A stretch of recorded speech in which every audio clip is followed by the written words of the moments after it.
So Prince William and Catherine just confirmed something that has everyone talking.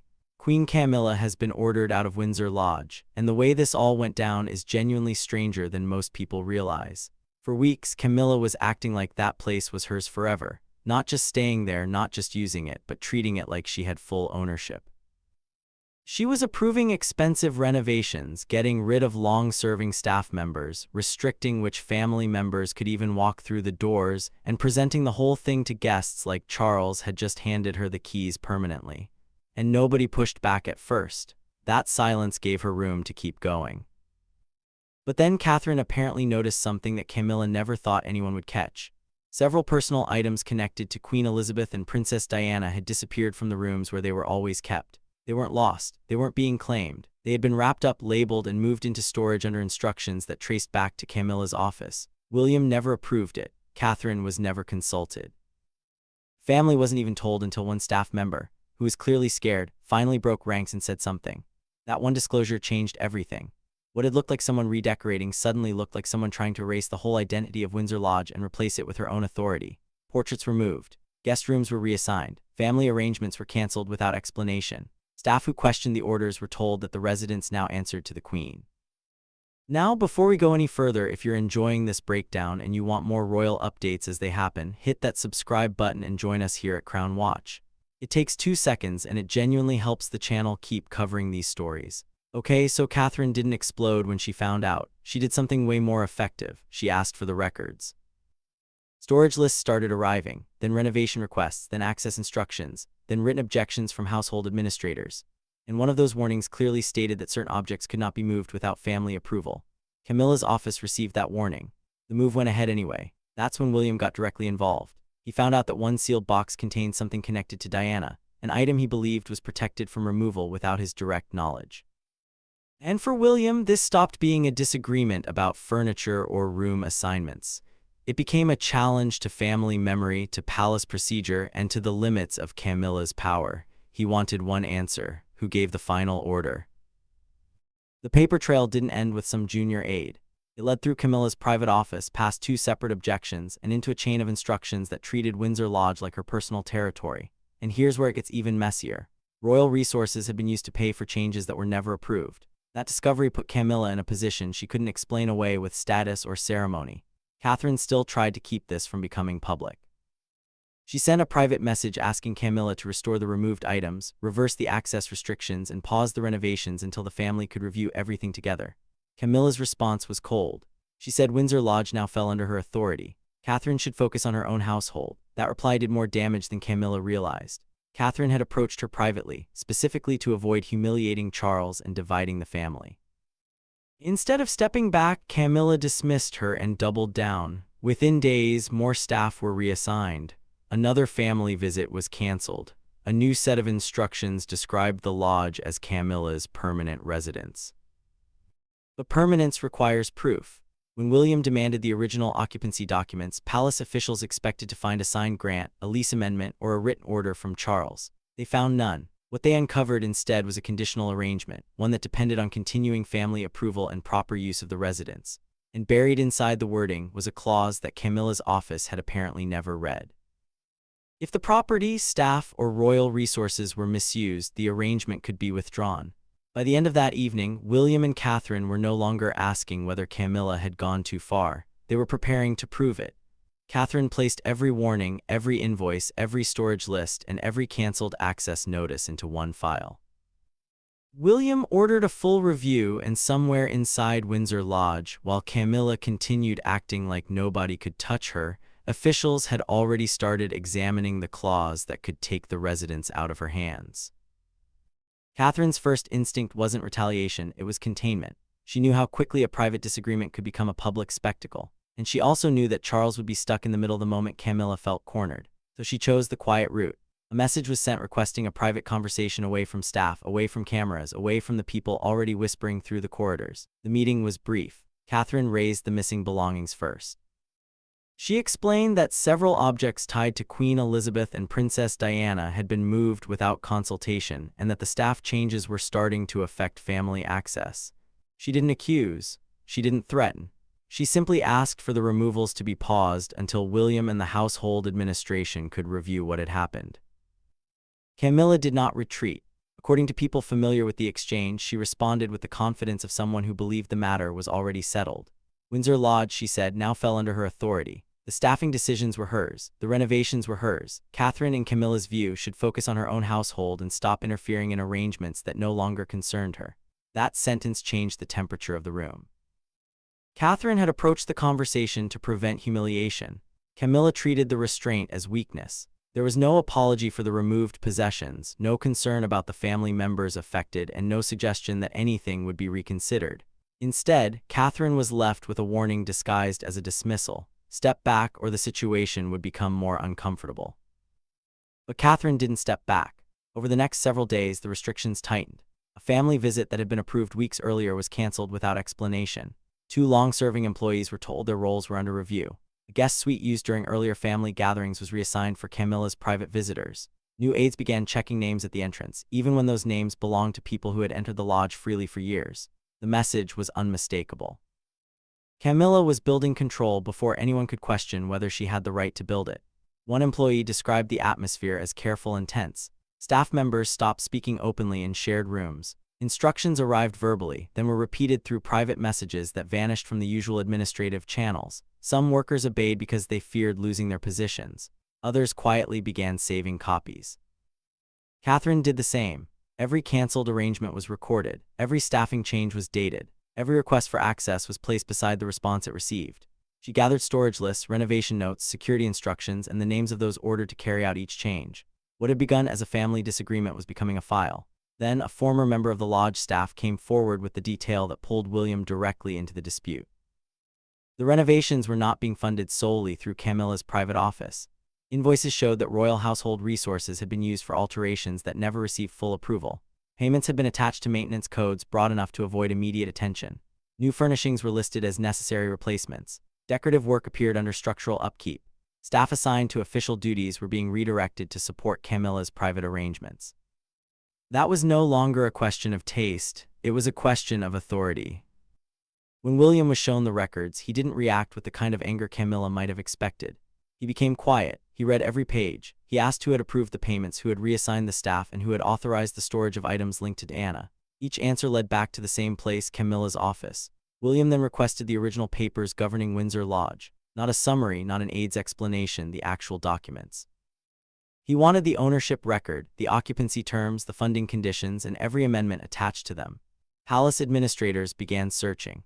At first, the assumption inside Camilla's circle was that the review would confirm what she had been telling people, that Charles had given her broad control, that her position was secure, that William might object, but couldn't reverse anything without openly challenging the king. Then an archivist found a line buried inside the residence's file. The wording did not describe permanent ownership. It did not grant Camilla an unrestricted lease. It referred to a conditional family arrangement, one that depended on continued approval and proper use of the property. And beneath that line was another reference, a separate clause. That clause didn't concern decoration. It concerned misuse, unauthorized spending, restricted access, and the power to withdraw occupancy when family property was treated as personal territory, one that Camilla's office appeared never to have read. William didn't confront Camilla the moment the clause was found. He waited until the residence's file had been checked against funding records, staffing orders, and instructions that moved family possessions into storage. He wanted no gaps, no easy denial, no room to dismiss the matter as a misunderstanding. By the time the meeting was arranged, he had seen enough. Camilla entered believing the discussion would be about procedure. William made it clear that it was about conduct. He placed the documents in front of her one by one. The canceled visits, the reassigned employees, the renovation charges, the access restrictions, the storage order linked to Diana's belongings. Then he asked the question she had avoided: what gave her the right?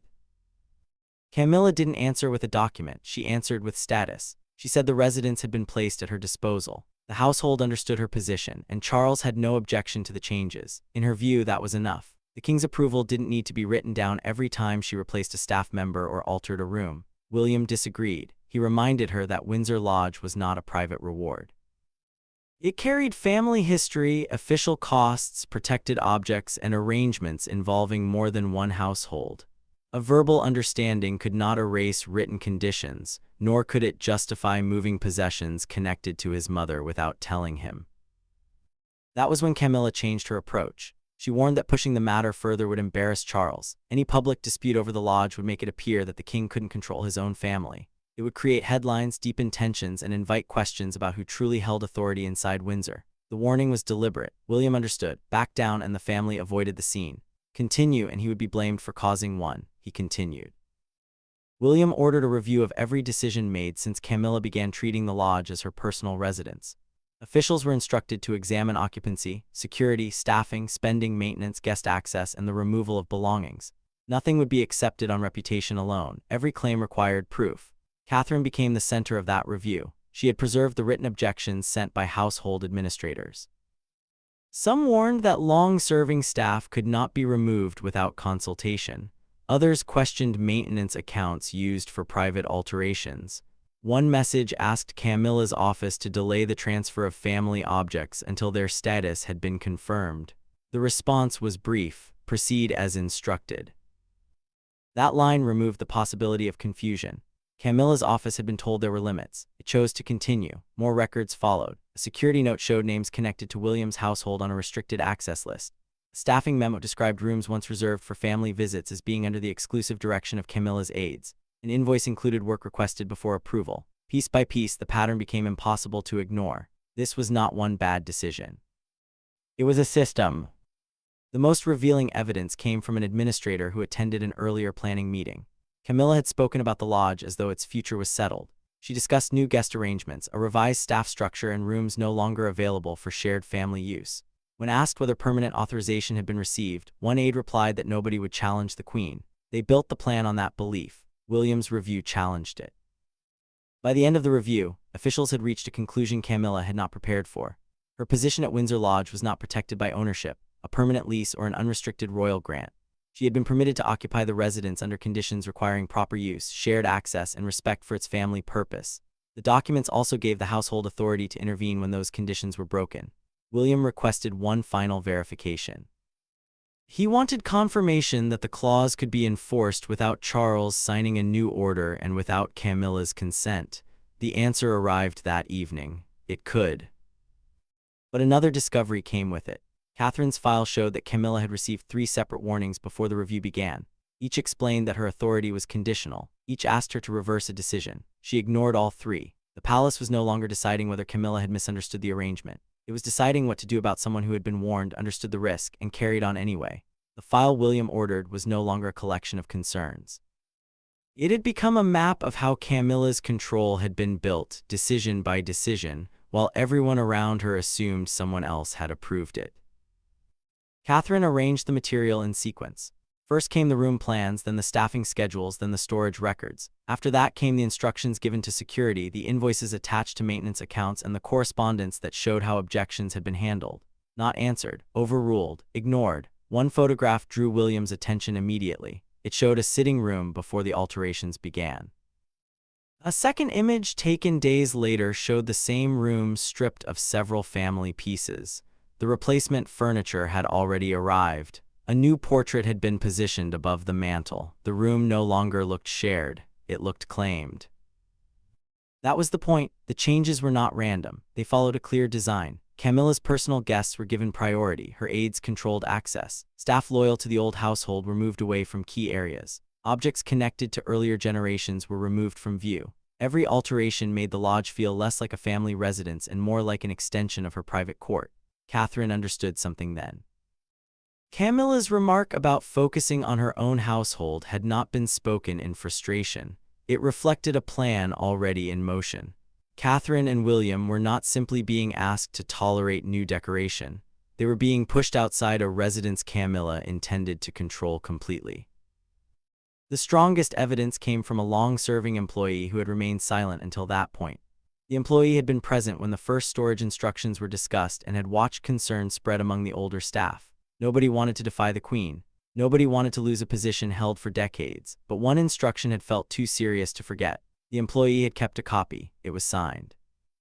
The document ordered the removal of several protected belongings and directed staff to complete the transfer before the next scheduled family visit. The timing mattered. It showed that the objects were not moved because of urgent repairs. They were moved before William and Catherine could see what was happening. Then Catherine found the warning attached to it. The warning had been sent 2 days earlier.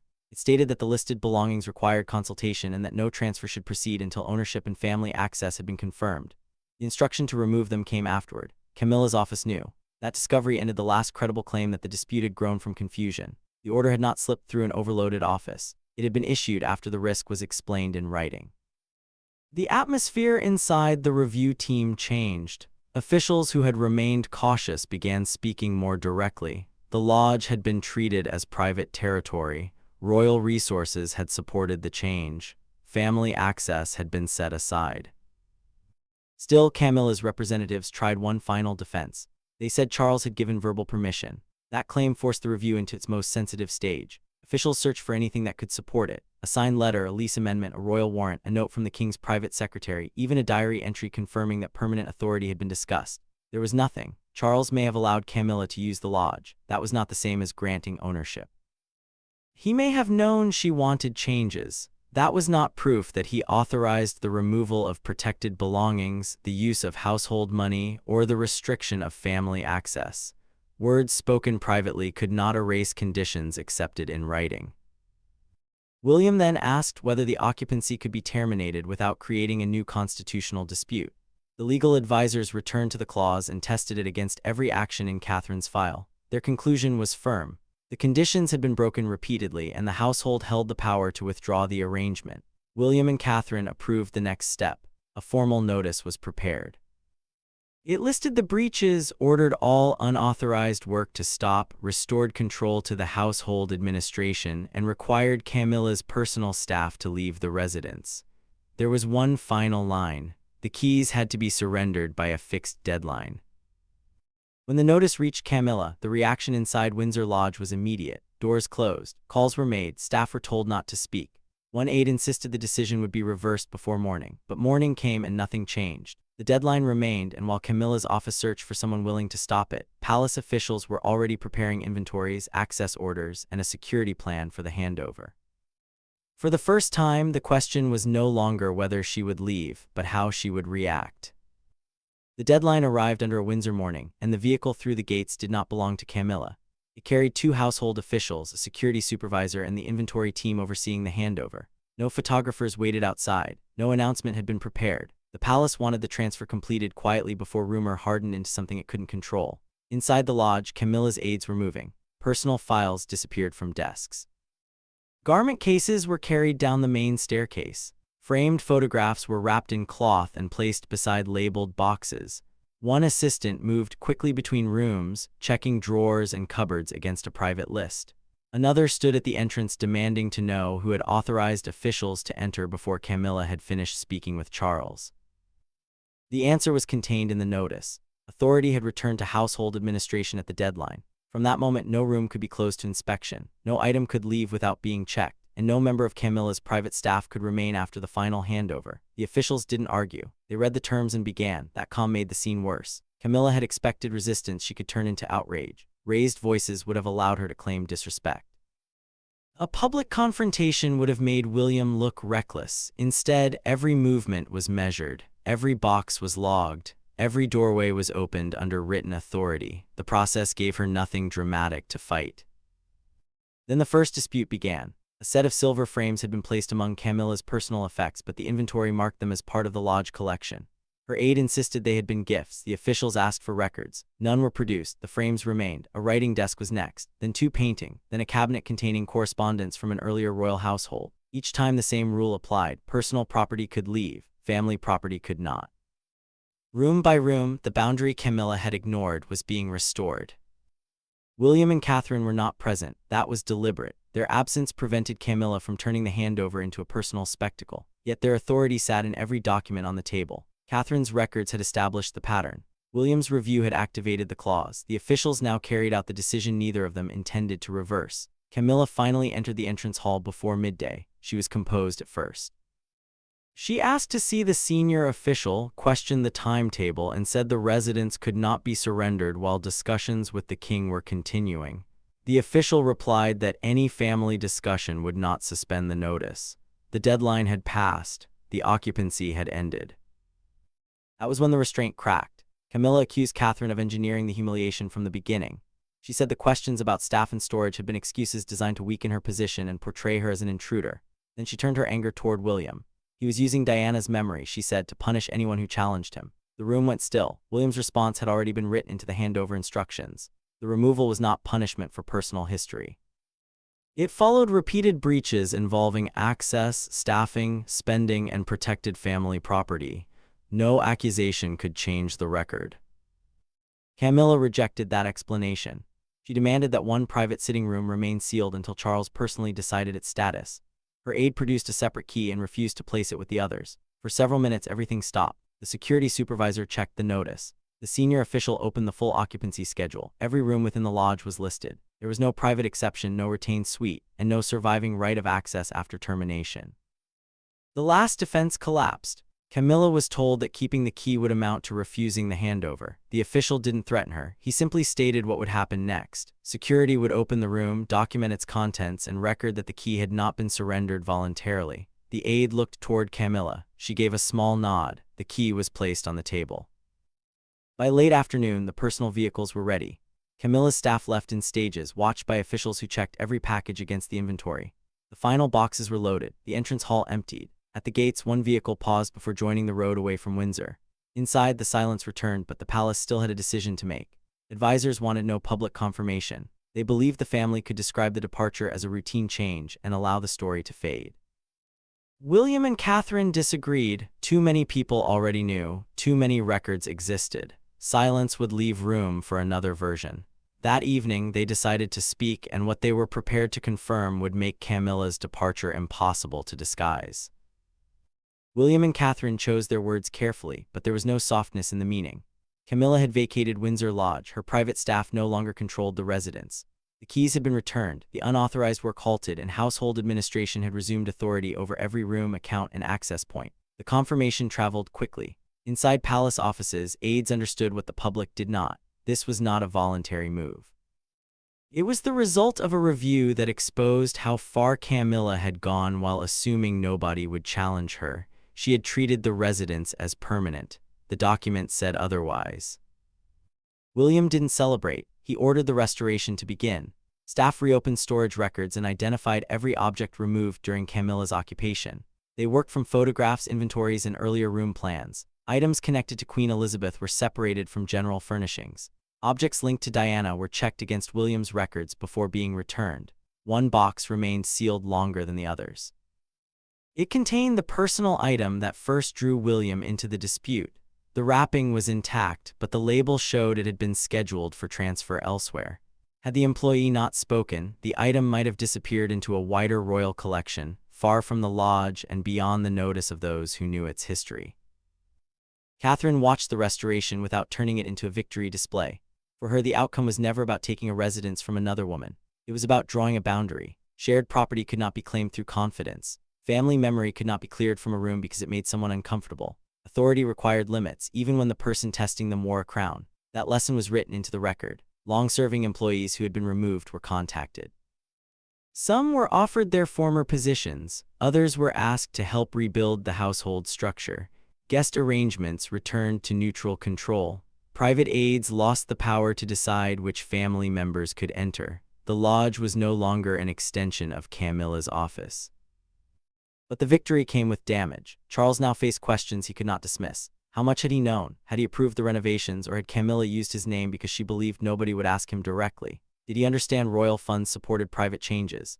Most importantly, did he know belongings connected to his late mother and Diana had been removed after written warnings? No answer came. The silence protected the king, but it did not protect trust. William had learned that family assurances were useless without proof. Catherine had learned that private diplomacy could be mistaken for weakness. Camilla had learned that status could delay consequences, but it could not erase a signed condition once the evidence was assembled. The balance inside Windsor shifted. Staff became careful about verbal instructions. Administrators demanded written approval for decisions once handled through private conversations. Security teams reviewed who could restrict access to shared residences. Every household understood the message. William and Catherine would challenge anyone who treated royal tradition as personal property. Camilla's departure therefore became larger than one lodge. It marked the moment her authority met a limit. She could not move past it. She had believed Charles's position would protect every decision. She had believed Catherine would remain polite. William would avoid scandal and staff would stay silent. Each belief failed. The fall was self-inflicted. Had Camilla paused after the first warning, the dispute might have ended privately. Had she restored the belongings, reviewed the spending, or reopened family access, William may never have ordered the investigation. Instead, every refusal added another page to Catherine's file. Every attempt to tighten control created another witness. By the time the notice arrived, the case against her had been built by her own decisions. By nightfall, the restored rooms had been inspected. The lodge was quiet again, but not with fear. It was the silence that follows a struggle when everyone understands the rules have changed. William and Catherine had not simply removed Camilla from Windsor Lodge. They had shown her that invoking Charles would no longer be enough, and the next confrontation may be more serious.